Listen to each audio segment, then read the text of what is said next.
কি বিয়া করলি বাবা মদন, 14 গোষ্ঠী খাওয়াইলি সদন। কয় এটার মানে কি জানেননি? যে এক লোকে বউ দেখতে দেখতে মনে করেন ঘটককে হয়রান বানাই নিছে। তো ঘটক লাগ কইরা তার এক ছেলেরে মেয়ে সাজায়া দেখাইছে।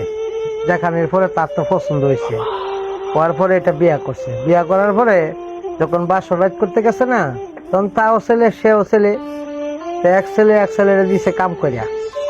দেওয়ার পরে পরের দিন সকালে উঠে কেমনে করবো যে বউ আমারে কাম করে দিছে, মানে খুব দ্রুত বিষয় টিসা লইয়া 1 সপ্তাহের ভিতরে মনে করেন প্রবাসে আইসা বসছে।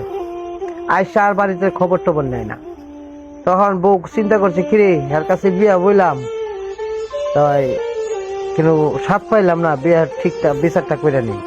বিয়া কইতাছে আম্মা তাই ওই রুজিনারে দেন না, আমার লগে থাকতো।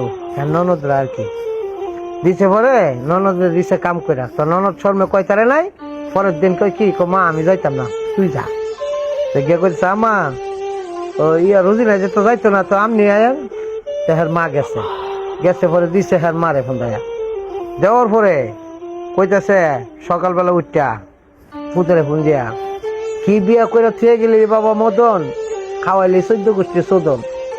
কইস না গো মা দুঃখের কথা, আইজ জানে আমার হুগার ব্যথা।